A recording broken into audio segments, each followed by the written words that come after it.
Saya kok tidak yakin bahwa kemudian Jokowi faktor Jokowi menjadi penentu di dalam pemenangan Pilpres ini. Makanya kita tetap terus optimalkan bagaimana kemudian faktor-faktor tadi itu yang tentu saja kita di lapangan bisa melihat bahwa faktor di mana ketika Amin datang di satu daerah membludak dan sebagainya itu kan bisa kita lihat ininya antusiasme masyarakat ketika Amin datang ya. Dan saya pikir ini akan jadi bola salju nanti ke depan gitu. Harapannya begitu. Harapannya begitu. Ya. Saya sangat yakin itu. Meskipun dalam banyak rilis survei Amin tuh sangat tidak diunggulkan. Betul ya. Tapi kan selalu naik. Naik dan kemudian hari ini sudah di peringkat 2 kan. Tadi yang saya garis bawahi Ustaz. Ya. Memang kita tidak baik-baik saja negara ini. Ya. Tentu kita merasakan betul ya pupuk mahal. Subsidi BBM banyak dikurangi, dicabut, kemudian IKN juga jadi problem sampai hari ini masih jadi berdiskusi kan.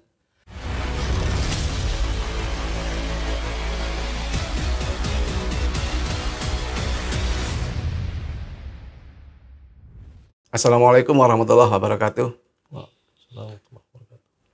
Kali ini saya mengundang hadirkan dari tim pemenangan daerah pasangan Amin, Anies Muhaimin yang diwakili oleh dari Dewan Pengarah DPD Amin Kabupaten Banyuwangi, Mas Faisal Aziz, yang notabene beliau juga Ketua DPD PKS Kabupaten Banyuwangi. Betul. Assalamualaikum Ustadz, bagaimana kabarnya? Waalaikumsalam warahmatullahi wabarakatuh. Alhamdulillah sehat Pak Sobi. Ya. Saya panggil Mas saja tidak apa-apa. Siap. Ya. Mas Faisal, dari komposisi tim Amin yang di Kabupaten Banyuwangi, saya kok tidak melihat ada keterlibatan dari unsur non parpol ya.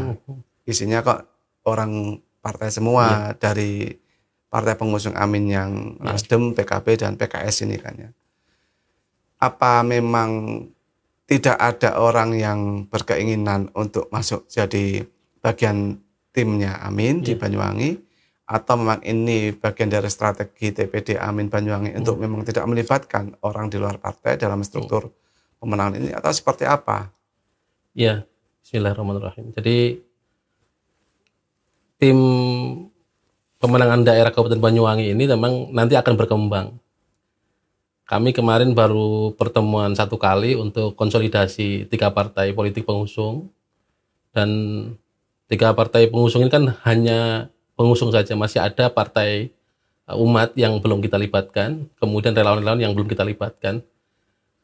Dan tentu kami akan memasukkan beberapa nama hak ulama habaib yang beberapa nama itu akan kita masukkan sebagai pengaya, dan insya Allah akan memperbesar tim ini. Jadi sementara memang yang masuk hari ini yang tersusun itu memang masih dari 3 unsur partai. Unsur 3 partai itu yang PKS, PKB, dan Nasdem, tapi ke depan insya Allah akan terus berkembang.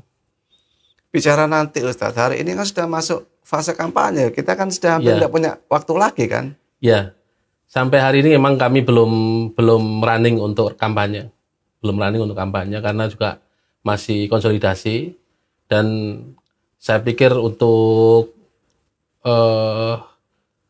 pemenangan ini memang selama ini relawan sudah berjalan jauh hari sebelum tim pemenangan daerah ini terbentuk. Ada berapa relawan di Banyuwangi, Ustaz? Simpul se-Indonesia itu sebetulnya ada 580 ya. Simpul berarti komunitas relawan. 580. Di Banyuwangi? Banyuwangi ada sekitar 5 atau 7. Apa saja itu, Ustaz? Mungkin bisa disebut. Ada Jarnas, ada AP24, kemudian ada Anies Wangi, ada Rela Wangi, dan seterusnya. Jadi rela Anies maksud saya. Jadi ada beberapa komunitas yang membantu kita selama ini dan sudah berjalan sebetulnya untuk mengenalkan Amin ke masyarakat. Gitu. Dan hubungan dengan TPD sejauh mana mereka? Dari koordinasi, mungkin dari pelibatan atau seperti apa? Kami melibatkan mereka di saksi ya. Jadi mereka membentuk namanya Bakorsi, Badan Koordinator Saksi. Jadi relawan-relawan ini berhimpun di Lembah Korsi, kemudian menyiapkan saksi untuk seluruh wilayah Kabupaten Banyuwangi. Jadi kami nanti akan melibatkan mereka di dalam pengamanan. Jadi secara tugas memang kami bagi tugas. Mereka kemudian akan menguatkan dari pengamanan dan kemudian kita akan memperkaya dengan sosialisasi amin ke masyarakat kalau dari tim PTPD. Ya. Kalau mobilisasi dari teman-teman partai apa dari relawan sendiri? Mobilisasi tentu nanti akan kita libatkan relawan juga, tentu nanti karena kita juga belum ada rencana dari Amin untuk ke Banyuwangi, belum dapat kami jadwalnya. Tentu ketika nanti ada kemudian Amin ke Banyuwangi, Anies atau kemudian Gus Muhaimin datang ke Banyuwangi, tentu kami akan konsolidasikan ini semua ke para relawan. Berarti ini saksi, Ustadz. Saksi partai itu kan ada saksi Pileg sama saksi Pilpres nanti ya. Berarti saksi Pileg dari unsur partai sendiri. Partai sendiri. Untuk saksi Capres saksi Capres itu tentu kita akan saling mengisi, Mas. Jadi kami sementara ini memang memberikan kesempatan kepada saksi dari relawan untuk memperkuat. Tentu nanti akan kita konklusikan ketika nanti kurangnya di mana nanti partai akan backup gitu. Tapi yang diutamakan pelibatan relawan. Ya. Pembiayaannya Ustaz dari mana mereka nanti untuk saksi ini? Ya tentu dari pusat ya. Oh dari pasangan ya, bukan dari parpol pengusung ya. Oke Ustaz, saya kemarin coba membuat simulasi ya. Potensi dukungan suara parpol koalisi Capres 2024 Kabupaten Banyuwangi. Ini menarik karena temuan saya kalau dari persentase suara pasangan Anies Muhaimin ini dukungan suaranya 31%. Ini dari akumulasi jumlah perolehan suara Nasdem, PKB dan PKS se-kabupaten Ustaz ya, di Pileg 2019. Pasangan Prabowo Gibran itu 32,9%. Pasangan Ganjar Mahfud itu 33,5%. Artinya terbagi rata. Kan begitu. Di Banyuwangi ini ya. Faktanya pengarus utamaan suara ini ke pasangan tertentu. Karena kan Pileg sama Pilkada sama Pilpres itu kan hal yang berbeda-beda. Kita bicara masyarakat milih calegnya itu karena apa? Ada yang karena partai, ada yang karena figur calegnya. Milih calon kepala daerah itu karena kedekatan atau karena mungkin faktor pribumi non pribumi kan bisa jadi seperti itu. Tapi kalau Capres, ini kan mereka nyaris tidak kenal semua pemilih ini kan. Nah, melihat komposisi ini, sejauh mana TPD Amin Banyuwangi itu memproyeksikan atau membuat target pemenangan? Ya. Jadi memang kalau kami sadari bahwa memang Pilpres dengan Pileg itu ada perbedaannya. Tapi kami juga melihat bahwa misalnya suara konstituen PKS kepada Amin ini tinggi sekali. Bulat ya? Hampir bulat. Jadi bisa dikatakan bahwa pemilih PKS itu insya Allah ke Amin semuanya. Kalau dua partai lainnya? Dua partai lain masih bisa kurang dari itu. Tapi saya yakin dengan konsolidasi Gus Muhaimin di PKB Kabupaten Banyuwangi, dan saya kira Nasdem juga hari ini kita melihat pergerakan Nasdem juga luar biasa. Saya yakin akan membawa suara juga untuk ke Amin. Makanya hari ini memang secara survei nanti saya tidak bisa sampaikan di sini persentasenya. Memang kami secara umum masih melihat bahwa ada dinamika. Amin ini masih terkerek naik tapi pelan sekali, masih sangat pelan untuk naiknya. Tapi kami percaya dan yakin bahwa pergerakan relawan dan kemudian apa yang kami lakukan selama ini, pergerakan caleg kami kan juga membawa Amin juga. Setiap baliho PKS selalu bawa Amin. Kemudian kita harapkan juga dilakukan oleh Nasdem dan PKB juga. Target berapa persen Ustaz? Kami berharap 60%. 60% ya? Berharap ya? Berharap ya. 60%. Faktanya di Pilpres 2019 Ustaz ya. Jokowi Prabowo itu lebih kurang Jokowi 70, Prabowo 30. plus minus itulah sekitar itu. Hari ini Jokowi itu kan kita tahu ke Prabowo. Ya. Artinya 70% Jokowi ini apakah suara memang orang itu ke Jokowi atau memang ini bagian dari suara PDIP partai pengusung yang memilih Jokowi. Tapi yang pasti 30% Prabowo ini itu pasti naik. Ya. Kan begitu Ustaz. Ya. Jadi kalau kita asumsikan saja misalkan di sini PDIP, koalisi PDIP sama P3 dan Hanura, Perindo ini 33%, maka dari 70% tadi itu ada lebih kurang 35 lah. Itu suara Jokowi. Asumsinya seperti itu. Yeah. Kalau ini bulat, maka 30% Prabowo ditambah 35. 60-nya itu punya Prabowo loh. Yeah. Jadi kami melihat begini, saya melihat faktor kemenangannya Jokowi juga masih pengaruh PDI juga. Sangat besar. Jadi sekarang ini kan kita masih memperhitungkan ya, apakah kemenangannya Jokowi selama ini murni dari dibawa oleh Jokowi sendiri atau karena pengaruh PDI. Ini kan yang perlu dihitung ya. Oleh karena itu ketika ini berpisah, saya kok tidak yakin bahwa kemudian Jokowi faktor Jokowi menjadi penentu di dalam pemenangan Pilpres ini. Makanya kita tetap terus optimalkan bagaimana kemudian faktor-faktor tadi itu yang tentu saja kita di lapangan bisa melihat bahwa faktor di mana ketika Amin datang di satu daerah membludak dan sebagainya itu kan bisa kita lihat ininya antusiasme masyarakat ketika Amin datang ya. Dan saya pikir ini akan jadi bola salju nanti ke depan gitu.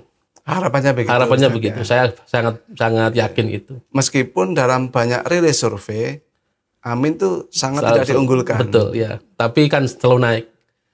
Naik dan kemudian hari ini sudah di peringkat 2 kan. Beberapa lembaga survei di peringkat 2. Tapi mayoritas masih peringkat 3. Oh ya, peringkat 3. Oke. Ini yang peringkat 2 ini pesanannya Amin atau gimana Ustaz? Ya, tentu kami juga punya survei sendiri. Sendiri dan itu yang membuat kami yakin bahwa kami akan terus bergulir gitu. Oke, ada internal survei ya? Ya, internal survei. Kalau di Banyuwangi belum ada survei Ustaz ya? Ada, cuman kami tidak bisa sampaikan di sini. Gitu ya? Ada. Oke. Selanjutnya Ustaz, ini saya kemarin pelajari dokumen visi misi sama prokernya pasangan Amin ya. Kan jargonnya perubahannya Ustaz ya. Betul. Ya. Sejak awal sebelum ada pasangan pun sudah mengusung perubahan. Yang perubahan ini sebenarnya juga jargonnya dari Partai Nasdem yang mengusung Anies kan gitu ya.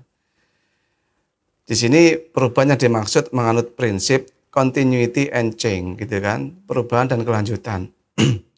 Namun dalam paragraf yang sama dinyatakan kita perlu cara kerja baru yang inovatif dan berkelanjutan, bukan bersikap business as usual, seolah-olah kita baik-baik saja. Memang kita apa sedang tidak baik-baik saja, Ustaz? Jadi begini, Pak Sauki. Jadi kita tentu tidak memandang bahwa apa yang sudah dilakukan oleh Jokowi 10 tahun ini tidak ada maknanya. Tentu apa yang beliau lakukan itu sebagian tentu akan kita dukung sebagai pahlawan kebijakan ke depan. Makanya kenapa kita katakan keberlanjutan ini. Ada yang harus, kita tidak boleh setback ke nol lagi dong. Kita ambil pijakan yang selama dirintis oleh Pak Jokowi dengan plus minusnya itu, dan kemudian kita rubah apa beberapa di antara yang kemudian menjadi program Anies Baswedan dan Gus Muhaimin ini, kita merubah beberapa hal. Tentu dengan pandangan yang sah saja sebetulnya, karena 5 tahun kepemimpinan itu kan sebetulnya kesempatan kita untuk kontemplasi kan. Iya. Kontemplasi bahwa apakah selama ini yang dilakukan oleh Pak Jokowi selama 10 tahun itu sudah berada di relnya untuk mencapai cita-cita para pendiri bangsa kita ini. Kalau diantara kemudian ada yang dilakukan itu kemudian keluar rel, tentu akan kita perbaiki. Tapi kalau kemudian itu ada kebaikan-kebaikannya, tentu akan kita lanjutkan. Itu yang prinsip yang tidak boleh ditinggal, Pak Sauki. Jadi tentu kita tidak bisa menilai bahwa semuanya buruk, tapi saya yakin pasti ada kebaikan-kebaikannya yang harus kita lanjutkan. Tadi yang saya garis bawahi, Ustaz, memang kita tidak baik-baik saja negara ini. Ya, tentu kita merasakan betul ya, pupuk mahal, subsidi BBM banyak dikurangi, dicabut, kemudian IKN juga jadi problem sampai hari ini masih jadi berdiskusi kan. Kemudian food estate juga menjadi diskusi, bahan diskusi. Banyak kebijakan-kebijakan yang sebetulnya fokus kebebasan pers, dan sebagainya. Jadi saya pikir gini, ada keberpihakan yang harus ditampilkan kepada masyarakat luas ya. Jadi saya ingin sampaikan bahwa eksekutif dengan legislatif ini tentu berbeda fungsi. Tapi eksekutif ini punya power yang jauh lebih besar. Nah, yang kita melihat bahwa anggaran selama ini tidak berpihak kepada rakyat, tidak berpihak kepada masyarakat secara luas. Misalnya yang saya sampaikan terkait IKN ini, IKN sudah jadi undang-undang. Memang kita tidak bisa merubah itu hari ini. Tapi saya pikir anggaran itu yang 460 triliun itu sesuatu yang angka yang cukup besar. Ketika kemudian ada fokus yang harusnya pada saat yang sama kita masih harus ada daerah yang tertinggal, ada yang daerah yang kesulitan akses kesehatan, ada yang guru-guru honorer kita tidak bisa naikkan jadi statusnya karena kesulitan keuangan. Di saat yang sama kita menggunakan 460 triliun untuk IKN. Ini sesuatu yang tidak adil menurut saya. Terus kemudian food estate 6 triliun dipakai hangus sia-sia. Kemudian subsidi listrik, mobil listrik 70 juta per unit, subsidi sepeda motor 7 juta, itu untuk siapa sebetulnya? Jadi sebetulnya masalah keberpihakan ini yang paling penting menurut saya harus didudukkan proporsinya. Anggaran yang hanya 3.000 triliun ini, yang ini menjadi yang dihimpun dari berbagai pajak dan sebagainya, itu harus kita gunakan dengan bijak. Nah, selama ini saya melihat masih ada upaya-upaya yang dilakukan oleh Presiden Jokowi itu menempatkan anggaran ini secara tidak bijak. Mestinya untuk yang ini, tapi kemudian dialihkan kepada yang tidak urgent gitu. Artinya ada kemungkinan kalau Anies jadi ini IKN tidak berlanjut, terus seperti apa? Satu sisi ini sudah jadi undang-undang. Ya, dalam berbagai kesempatan Pak Anies menyampaikan bahwa ini sudah jadi undang-undang. Betul, tapi anggaran tetap harus jadi perhatian. Jadi anggaran ini menjadi perhatian kita supaya kemudian prinsip keadilan ini tetap terpelihara ya. Jangan sampai kemudian kita pada saat ada akses kesehatan yang masih sulit, ada orang yang tidak bisa tercover BPJS, sehingga kemudian kesehatan keluarganya itu terancam dan sebagainya, itu yang kemudian harus kita prioritaskan. Jadi masalah anggaran saja, IKN-nya jalan oke, tapi kemudian secara umum anggaran ini yang harus dicarikan, apakah tidak mungkin menggunakan APBN, karena APBN ini harusnya punya fokus yang lain. Kalau tidak melalui APBN, berarti pihak ketiga? Ya harus ya, kalau ini kan rencana yang dilakukan oleh Jokowi ya, Bapak Jokowi yang sudah melakukan rencana dan awalnya mengatakan tidak akan menggunakan APBN awalnya, tapi kemudian terpaksa menggunakan APBN karena tidak ada investor yang masuk. Itu kan problemnya kan di situ sebetulnya awalnya. Jadi problemnya itu sebetulnya penggunaan anggaran aja sebetulnya. Jika di era Jokowi saja investor itu enggan masuk gitu kan, ya. Bahkan sampai dijual rugi hitungannya ya, kan. Betul. Kemarin tuh ramai kan jadi diskusi masuk investor dari Singapura kan begitu kan.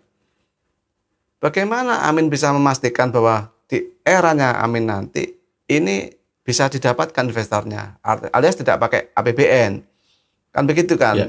Nah, kalau investor tidak masuk, APBN tidak dicairkan untuk IKN, bubar IKN kan? Dalam hal ini tentu kami bicara PKS ya. PKS sudah punya materi kampanye sendiri terkait IKN ini. Bahwa PKS memperjuangkan ibu kota tetap Jakarta, tidak pindah. Apakah PKS kemudian melanggar undang-undang? Jangankan undang-undang, konstitusi aja bisa dirubah gitu. Artinya kita ke depan masih akan memperjuangkan bagaimana yang prioritas tentu akan kita perjuangkan untuk diprioritaskan, yang tidak prioritas untuk kita kemudian kesampingkan. Terkait dengan jawaban Pak Anies Baswedan terkait IKN ini tentu ini yang kita dengar dari beliau bahwa ke depan kita akan lebih memfokuskan bagaimana anggaran ini bisa berkeadilan gitu. Oke, Ustadz. Ini kan isu nasional ya. Oke. Dalam program kerja pasangan Amin ini diistilahkan 8 jalan perubahan ya. Betul ya.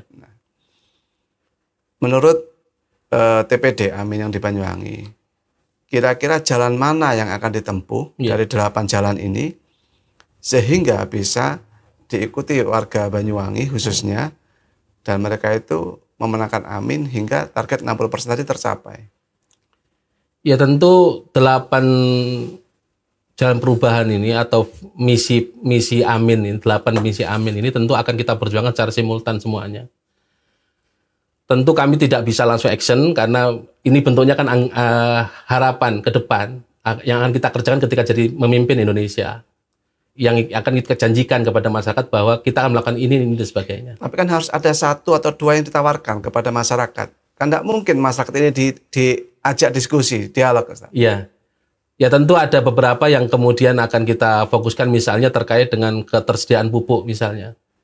Ketersediaan pupuk yang terjangkau, harganya selama ini kan jadi masalah, jadi problem di lapangan. Dan itu menjadi isu yang sangat besar di petani, karena dengan kesulitnya pupuk itu jadi mereka sulit nanam dan sebagainya. Ini akan kita jadikan sebagai salah satu yang menjadi prioritas kita sampaikan kepada masyarakat bahwa petani hari ini harus memiliki kekuatan untuk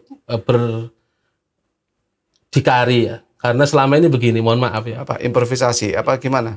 Ya, pemerintah kan tentu punya kebijakan. Pemerintah harus punya keberpihakan. Pemerintah harus punya keberpihakan kepada petani dalam hal ini. Karena gini, 80% petani kita itu menggarap kurang dari 2 hektar. Artinya hanya kecil sekali. Sehingga mereka ini yang ditanam itu hanya untuk makan saja. Sedangkan pupuk susah. Ketika mereka tidak berhasil nanam, problemnya adalah untuk keseharian mereka jadi sulit. Kemiskinan yang terjadi. Nah ini yang kemudian harus dipahami. Program food estate-nya Pak Jokowi itu kan mengalihkan anggaran 6 triliun ke penanaman singkong di daerah yang sebetulnya tidak cocok untuk singkong kan. Akhirnya gagal kan. 6 triliun itu kan sebetulnya bisa digunakan untuk subsidi sebetulnya misalnya. Jadi hal-hal seperti ini yang patut untuk kemudian menjadi perhatian kita bersama, bahwa keberpihakan itu yang membuat kita harus berpikir ke depan, pikir ulang ya. Apakah kemudian anggaran yang tidak banyak ini, anggaran kita tidak besar, kemudian kita gunakan dengan cara yang tidak adil gitu, yang seperti dilakukan oleh selama ini. Itu yang akan kita coba rubah. Berarti yang dijual di masyarakat Banyuwangi ini persoalan pupuk ya, salah satunya. Salah satunya. Ada lainnya? Ya tentu ada 8 misi tadi, tapi ada terkait dengan ekologi dan sebagainya tentu. Yang fokus tuh di Banyuwangi apa Ustaz kira-kira? Yang ditawarkan ke warga Banyuwangi? Yang nomor 2 itu kan terkait dengan pengentas kemiskinan dan menciptakan lapangan kerja. Jadi kita menjanjikan untuk kemudian persaingan di dalam lingkungan kerja ini yang kemudian kita buka ya. Kemudian ada membangun kota dan desa berbasis kawasan yang manusiawi, berkeadilan dan saling memajukan. Jadi memang kalau bahasanya Pak Anies Baswedan itu membesarkan yang kecil tanpa mengecilkan yang besar.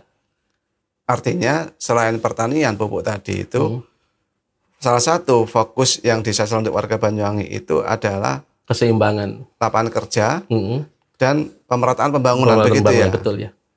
Kita bicara pupuk Ustaz. Menurut TPD Amin, di sisi hulu apa yang jadi masalah? Ya tentu ada peraturan pemerintah ya yang terkait pengalihan subsidi yang tadinya untuk beberapa komoditas, kemudian dipindahkan hanya untuk 9 komoditas itu. Itu yang pertama yang bikin pupuk langka. Bukan artinya kemudian pupuk itu kemudian menjadi tidak yang dapat subsidi kan sedikit akhirnya. Oke. Itu saja sebetulnya problemnya. Makanya sekarang bagaimana kemudian memperluas apa namanya subsidi itu, tapi tepat sasaran. Ini yang kita harus hitung betul, karena selama ini kita melihat masih ada subsidi yang dipakai oleh industri, oleh pengusaha besar yang masuknya ke sana, ke daerah, ke perkebunan sebetulnya. Jadi ini yang tidak adil menurut saya, yang masyarakat kesulitan tapi kemudian masuk ke daerah perkebunan. Tapi kan memang subsidi itu seperti itu prakteknya di lapangan, Ustaz. Ya, itu Dan, iya, dan negara yang baik itu kan bagaimana punya orientasi mengurangi subsidi. Ya, kita sebetulnya kan tidak ini ya, artinya ketersediaan, kemudian kadang petani itu mengatakan begini, kami pengen ada saja, walaupun harganya mahal, tapi tentu pemerintah tidak boleh, yang penting ada. Tapi bagaimana mengatur tata niaganya juga, karena bagaimanapun petani ini harus kita bela, petani ini harus kita rawat, bagaimana mereka kemudian mendapatkan pupuk dengan harga yang terjangkau. Kalaupun itu kemudian menjadi subsidi, itu harus kita perjuangkan juga, karena bagaimanapun sebagian besar rakyat kita itu petani. Dan ketika kita memperjuangkan subsidi untuk petani, sebetulnya kita memperjuangkan sebagian besar rakyat kita gitu. Padahal Ustadz, yang saya tahu ya, yang saya pahami, masalah pertanian itu tidak hanya pupuk loh. Ya. Rantai distribusi Betul. yang sulit, dan konon petani ini setiap kali panen dia merugi 10-20%. Ya. Kan begitu ya. Tidak pernah untung. Betul. Lah, hampir tidak pernah untung. Yang kemudian penggunaan teknologi, yang kebanyakan petani gaptek. Terus yang terakhir, ini yang hari ini betul-betul dirasakan masyarakat, regenerasi petani itu hampir semakin lama semakin aus gitu. Iya. Jadi yang jadi problem hari ini itu kan salah satunya adalah bagaimana kemudian teknologi pertanian itu banyak inovasi tapi tidak digunakan. Banyak inovasi tapi tidak diimplementasikan. Karena malas dan sebagainya. Karena biasanya kalau kemudian ada teknologi baru, ada inovasi baru, kemudian sulit untuk diterapkan langsung oleh masyarakat. Karena masalah kebiasaan dan sebagainya. Ya ini yang harus continue bersama. Jadi makanya ada upaya dari tim Amin bahwa ke depan kita nanti akan memfokuskan satu penyuluh satu desa. Sementara ini belum ada. Belum ada. Artinya masih ada beberapa, satu orang itu megang beberapa desa. Oh, ya. Terus kemudian yang terkait dengan kebijakan selama ini yang ketika panen padi justru impor.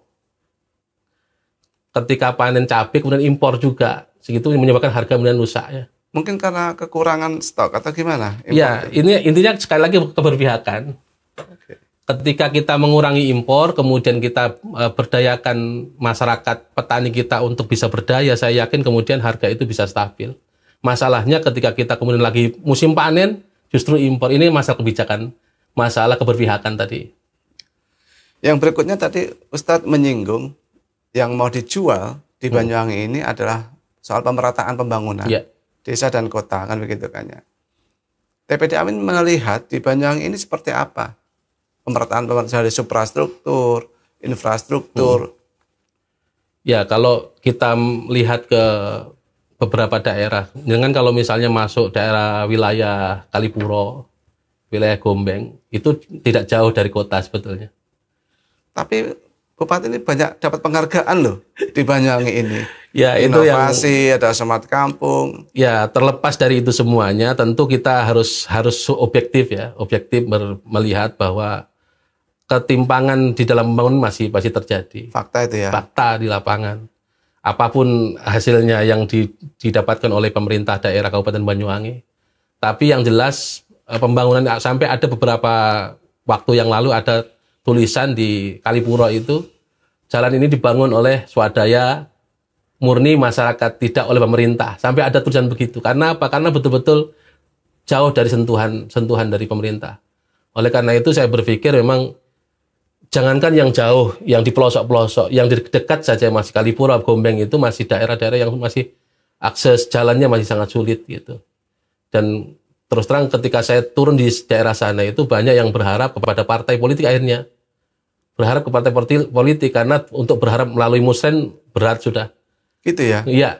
jalurnya kan musren padahal. Harusnya musren. Ada juga poker masih kan? Ya. Tapi ternyata kecukupan untuk memperjuangkan yang anggota Dewan Poker itu tidak cukup untuk kemudian mengcover semuanya. Dengan kalau ke daerah Kalipuro, Gombeng, yang itu secara kontur memang pedesaan, tapi statusnya kelurahan, ini kan kesulitan itu, karena tidak ada dana desa kan. Iya. Akhirnya kemudian pembangunan itu sangat sulit di sana. Gitu. Dialihkan ke desa lagi nggak bisa ya? ya kita akan lihat lagi ke depan bagaimana kebijakan pemerintah ini. Saya berharap ada beberapa daerah itu sebetulnya bisa disesuaikan lah, karena tentu kondisi masyarakat ini akan terus memperjuangkan bagaimana bisa setara. Yang kelurahan tentu berharap tidak terlalu jauh ketimpangannya dengan dana desa sebetulnya. Kelurahan juga berhak mendapatkan hak juga untuk mendapatkan pembangunan kan. Selama ini desa itu sudah dapat sekian M, ya ada yang 1 sampai 2 M. Sedangkan kan ke desa kelurahan itu mereka ya sesuai dengan musren aja. Kalau dapat musren ya dapat, kalau enggak ya udah gitu. Ya ini yang masih jadi ketimpangan masih. Kemiskinan Ustadz. Kemiskinan itu di Banyuwangi ini kan banyak sekali program pemerintah daerah itu yang sudah mencoba menutup celah-celah tumbuhnya kemiskinan dan menekan sehingga kemiskinan itu pada posisi zero lah kalau bisa. Tapi meskipun itu juga masih belum bisa kan. Memang masih jadi masalah menurut TPD Amin. Ya kita melihat begini ya. Data selama ini kan masih ada dari kriteria kemiskinan itu sendiri masih debatable ya. Debatable artinya orang yang dianggap miskin itu yang penghasilan berapa itu masih debatable. Ketika itu dinaikkan angkanya itu jumlahnya langsung melonjak karena ada banyak orang yang hari ini justru yang paling miskin itu insya Allah sudah tercover oleh berbagai bantuan dan subsidi. Yang paling miskin ekstrim lah ya. Miskin ekstrim dibantu oleh pemerintah. Oke, terus? Yang kaya oke lah kita bisa lepas tuh. Tapi yang di tengah-tengah ini yang mereka ini hampir miskin ini sebetulnya kalau kita angkat sedikit kriterianya itu sudah jadi miskin. Seperti apa contohnya, Mas? Ya, misalnya penghasilan 1 juta. 1 juta per bulan. Itu kan dianggap tidak miskin kan? Padahal susah. Ya, artinya begitu. Iya. Kriteria hari ini pendapatan sekitar 575.000 itu dianggap sudah cukup per bulan. Tidak miskin. Padahal secara faktual bahwa itu tentu susah untuk mengatur keuangan dengan per hari 50.000 itu sudah sangat susah, Mas. Berarti kan 1,5 juta per bulan. Artinya kemiskinan di lapangan itu sebetulnya lebih besar dari data-data statistik itu. Nah ini yang harus kita perhatikan bersama bahwa kalau yang miskin ekstrim tentu sudah dapat berbagai tunjangan, berbagai bantuan dari pemerintah. Yang kaya kita bisa lepas, tapi yang hampir miskin ini yang harus kita perhatikan. Berarti ada kemungkinan kalau Amin menang, ya, akan ada review, mungkin perbaikan pada standar kemiskinan itu sendiri. Ya, tentu kita kalau misalnya merubah itu, tentu akan angka kemiskinan akan melonjak luar biasa. Tentu merugikan Amin loh. Merugikan Amin, tapi kita harus objektif ya. Saya melihat Pak Anies Baswedan itu ke depan kita berpikir kita harus berpijak kepada data real. Karena kalau kita bicara ke angka-angka yang dibuat-buat, tentu menjadi menyenangkan dari sisi data, tapi kemudian di lapangan kita menyaksikan faktanya kasihan masyarakat itu. Itu faktanya. TPD Amin, khususnya PKS, ya, melihat fenomena di Banyuwangi ini apa menyenangkan dari segi data, atau memang antara data dan fakta sama-sama sudah menyenangkan? Ya, saya melihatnya masih ada ketimpangan dari data itu, karena tadi ada upaya kemudian menurunkan standar sehingga kemudian jumlah miskin itu menjadi kecil sekali. Padahal sekali lagi yang problem itu kan bukan di miskinnya, problem itu yang hampir miskin itu. Pendapat 1 juta 1 bulan dikatakan kaya itu kan kasihan sekali. Dan gitu. Itu gunung es ya? Gunung es luar biasa banyak di masyarakat. Ustadz, dalam 28 simpul kesejahteraan pasangan Amin ya, pada simpul kesejahteraan siswa, ada itu simpul kesejahteraan siswa, saya tidak melihat ada agenda pemberantasan pungli di lingkungan pendidikan dasar, yaitu SD sampai SMP. Padahal selama ini pungli yang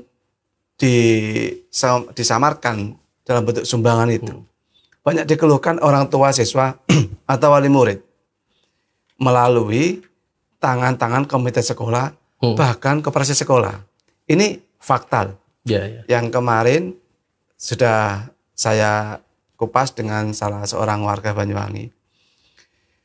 Ombudsman RI bahkan merilis di antara bentuk-bentuk pungli ini adalah akal-akalan sistem zonasi, gitu kan, pembelian seragam, hingga berbagai istilah sumbangan pembangunan. Khususnya sekolah negeri ini yang kita bahas. Kan tidak mungkin sekolah negeri ada sumbangan pembangunan kan. Cuman prakteknya kadang yang begitu itu muncul begitu. Istilahnya macam-macam. Ini kan menabrak peraturan perundang-undangan. Minimal Permendikbudnya ditabrak. Gitu. Dan di Kabupaten Banyuwangi, berdasarkan temuan kemarin itu, ada dugaan kuat justru malah didorong oleh Dinas Pendidikan. TPD Amin, apa rencananya ketika nyatanya di simpul kesejahteraan Hasan Amin ini tidak ada tentang pungli ini, pemberantasan pungli. Ada kesejahteraan siswa, tapi faktornya lebih banyak menumbuhkan kesejahteraan itu sendiri. Tapi menghilangkan pungli atau mungkin riak-riak dalam mencapai kesejahteraan itu tidak disebutkan di situ. Ya tentu dari sisi data tentu akan jadi masukan buat kita ya. Akan jadi masukan, tapi yang jelas semua problem di lingkungan pendidikan itu tentu menjadi perhatian kita bersama.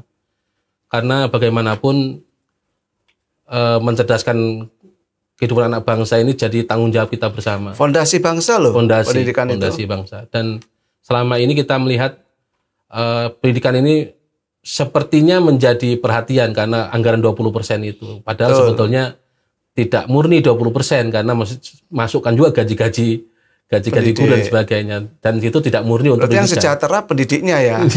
Begitu ya. Artinya memang kita masih mendudukkan itu secara masih formalitas saja, masih formalitas. Makanya saya katakan kita ingin ke depan itu berdasarkan basis data yang lebih real, basis data yang lebih objektif.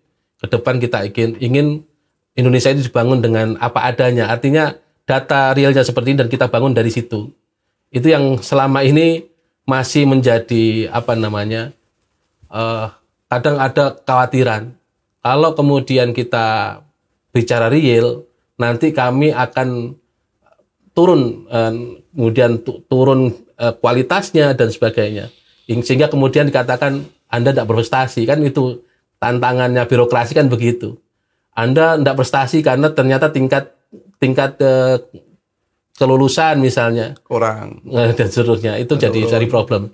Jadi image-image seperti ini yang harus kita berantas ya. Image bahwa prestasi itu dilihat oleh tingkat kelulusan dan sebagainya. Karena bagaimanapun kita semua harus objektif. Segala hal harus objektif. Apa adanya. Dari situ baru kita harus jujur dengan diri kita sendiri dan kita bangun ke depan dengan basis data itu. Itu yang kita ingin lakukan. Dan mental begitu tidak mudah loh Ustaz. Ya tentu Pak Anies pernah menyampaikan bahwa ketika kita bicara seperti itu tentu kemudian akan banyak tantangan. Akan banyak misalnya departemen yang prestasinya menurun di titik awal ya. Kemudian sekolah-sekolah, kampus-kampus akan prestasinya menurun di titik awal. Tapi itu lebih baik kita mengatakan bahwa kita sedang menurun tapi sebetulnya itu realnya daripada kita mengatakan naik padahal itu tidak sesuai fakta gitu. Kita kan sama saja membohongi diri sendiri selama ini. Berarti akan ada semacam revolusi mental ala Anies ya? Ya, saya kira ini akan kita jadi fokus ke depan, perbaikan mental ya, karena bagaimanapun guru, pendidik ini juga kadang-kadang masih menjadi guru sekarang itu kan pekerjaannya banyak administratif ya. Administratif saja, ngisi ini sebagainya. Tapi lupa bahwa tugas dia itu adalah menularkan ilmu kepada mendidik anak didiknya dengan baik. Tapi pekerjaan administratif ini menyita waktu sekali. Nanti ke depan tentu kita harus sekali lagi bicara realnya saja. Bicara real dan kemudian memperbaiki bersama-sama. Oke Ustadz. Pernah enggak di antara 3 partai ini ada diskusi pembicaraan akan berlanjut hingga di pilkada koalisi ini, atau seperti apa? Ya tentu ada perbincangan-perbincangan seperti Waktunya itu. dekat loh, Ya perbincangan-perbincangan seperti itu, tapi belum mengerucut ya kepada calon. Tapi kami kemudian memang punya dengan kedekatan dengan PKB, PKS dan Nasdem ini tentu akan jadi chemistry tersendiri untuk kemudian kita ke depan untuk bicara tentang pilkada. Tapi terus terang tidak sampai belum mengerucut ke nama. Cuman koalisi partai kayaknya Kita ingin lanjutkan. Kita ingin gitu. lanjutkan. Ada settle seperti itu ya. Tapi kita lihat kondisi nanti ke depan. Karena saya yakin kita kemarin dengan Gus Malik, dengan Pak Zamroni ketika ngobrol itu kita selesaikan pileg dulu. Kita fokus ke pileg, bagaimana mendapatkan kursi banyak-banyaknya untuk kemudian baru bicara tentang pilkada. Oke. Mungkin ada yang mau disampaikan Ustadz kepada masyarakat Banyuwangi? Ya, kita tentu berharap bahwa perubahan yang kita perjuangkan itu bukan perubahan yang sifatnya kosmetik ya. Perjuangan yang sifatnya real, betul-betul mendasar dan menjadi kebutuhan kita bersama. Indonesia semakin jauh dari cita-cita perjuangan para pendiri bangsa kita. Oleh karena itu, kita harus koreksi. Kita punya kesempatan yang sah selama 5 tahun sekali itu untuk kemudian mengkoreksi semua kebijakan. Karena ganti pemilihan tentu harus koreksi 5 tahun sekali itu kita punya kesempatan. Dan itu sah-sah saja saya kira. Setiap 5 tahun kita koreksi kepemimpinan. Dan ketika kita kemudian semakin jauh dari cita-cita bangsa kita, pendiri bangsa kita tentu kita harus bersama-sama secara sadar untuk mengkoreksi itu bersama-sama dengan kesadaran penuh bahwa ini untuk kebaikan kita ke depan, untuk anak cucu kita semuanya. Terima kasih. Ya, harapan kami semoga apa yang dicita-citakan TPD Amin bisa terwujud. Amin. Amin. Soal kemenangan sebagainya itu kan upaya, Ustaz, ya. Ikhtiarkan, kita ikhtiarkan terbaik. Ya. Oke. Ustaz, terima kasih atas waktu dan kehadirannya di podcast saya kali ini. Demikian dari saya. Terima kasih waktunya untuk menonton tayangan kali ini. Sekian, wassalamualaikum warahmatullahi wabarakatuh. Waalaikumsalam warahmatullahi wabarakatuh.